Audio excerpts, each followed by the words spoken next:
ওই যে ওই রবিন যার সাথে বিয়ের আগে আমার সম্পর্ক ছিল।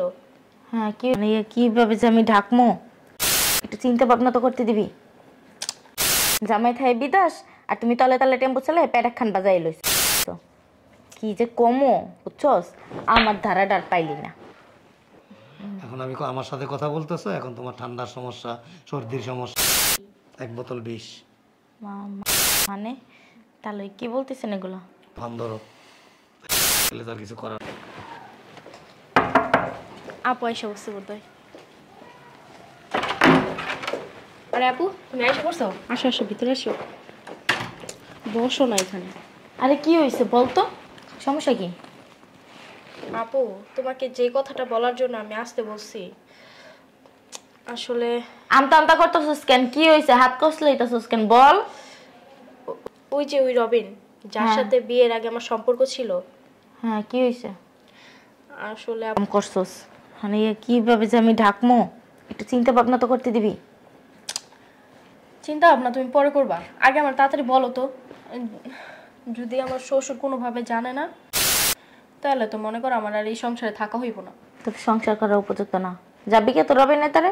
জামাই থাই বিদাস আর তুমি তলে তলে টেম্পো চালে পেটাক খান বাজাই লইছ।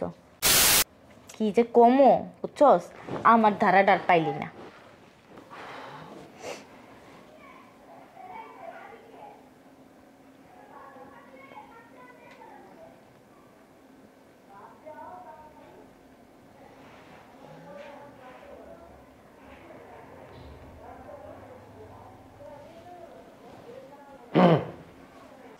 আরে দাঁড়া না, আর একটু ভাবতে দে। আসসালামু আলাইকুম। ওয়ালাইকুম আসসালাম। তাহলে ভালো আছেন? বসেন। আপনার শরীরটা সুস্থ? কেন আসছো? ওই আর কি বোনটারে দেখতে ইচ্ছে করলো তো তাই। দেখতে আসছো নাকি খবর দিছে? না না, আর কি এমনি এই রাস্তা দিয়ে যাইতেছিলাম তো ভাবলাম যে তাহলে ওর সাথে একটু কথা বাঁচতেছে কেন এরকম? ওই যে ঠান্ডা সমস্যা তো। ঠান্ডার সমস্যা এতক্ষণ ছিল না, এতক্ষণ তো অনার্গল কথা বললা, কোনো সমস্যা ছিল না।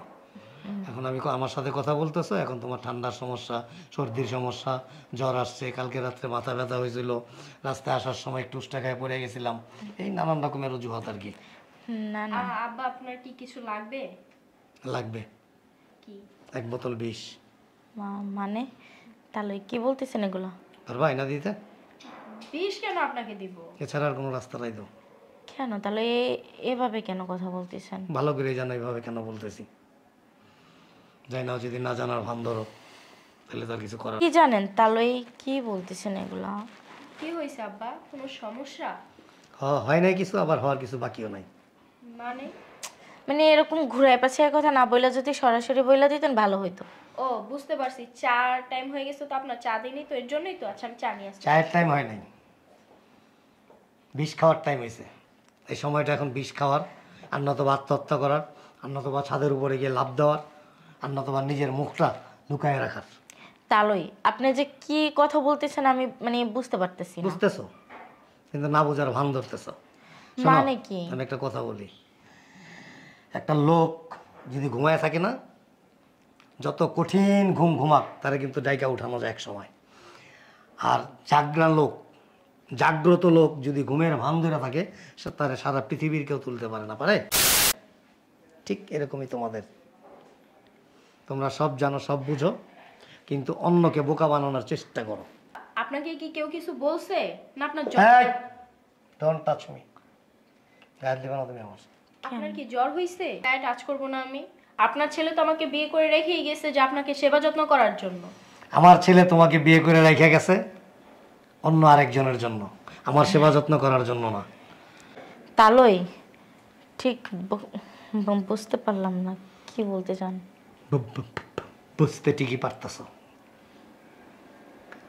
বুঝতে ঠিকই পারতেছ, কিন্তু একটু ভনিতা করতেছ আর কি, যে এই ভনিতাটা কইরা কোনো রকম পার পাওয়া যায় কিনা। কিন্তু একটা কথা মনে রাখবা সবসময়, সত্য কোনোদিন ধাপা চাপা থাকে না, থাকে না।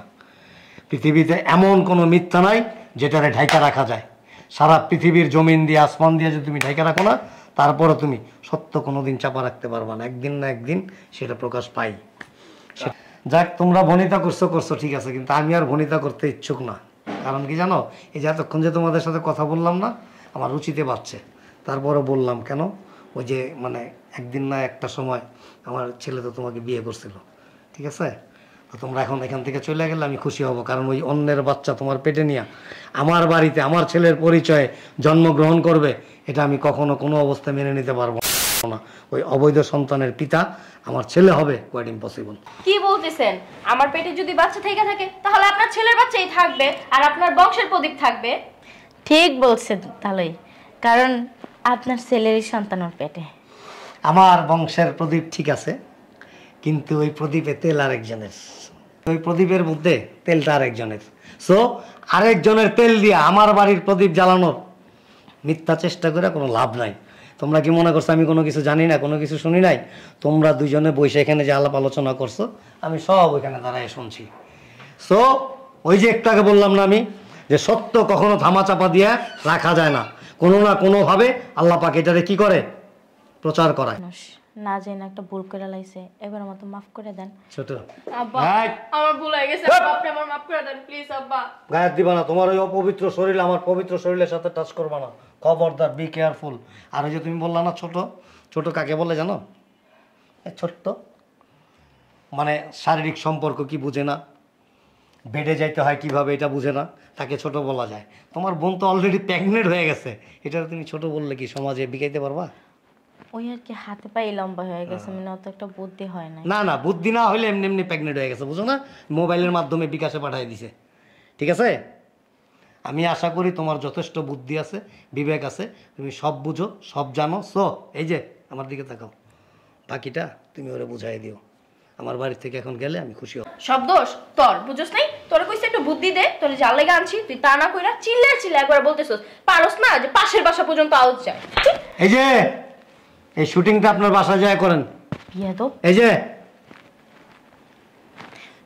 যান, যাইতেছি। আপনার বাসায় গিয়ে সুন্দর করে বৈশা বৈশা বুঝান গা। প্রয়োজনে 100 টাকার বাদাম কিনে নিয়ে যান, যাওয়ার সময় 2 বোনে ছিলবেন, খাইবেন আর সুন্দর করে বুঝাই দিবেন। হ্যাঁ, কলঙ্কিনী পোড়ামুখী।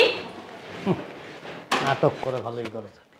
আমি যে কিসের জন্য এখন বের হইলাম আমি নিজেও জানি না, আল্লাহর তরফ থেকে হয়েছে এটা। আর এখন আমি বের না হইলে এই কথাগুলিও শুনতাম না, সত্যটাও জানতাম না। আর এই অবৈধ সন্তানের পিতা আমার ছেলে হয়তো এই কলঙ্কের বোঝা সারা জীবন আমাদেরকে বইতে হইতো। আলহামদুলিল্লাহ।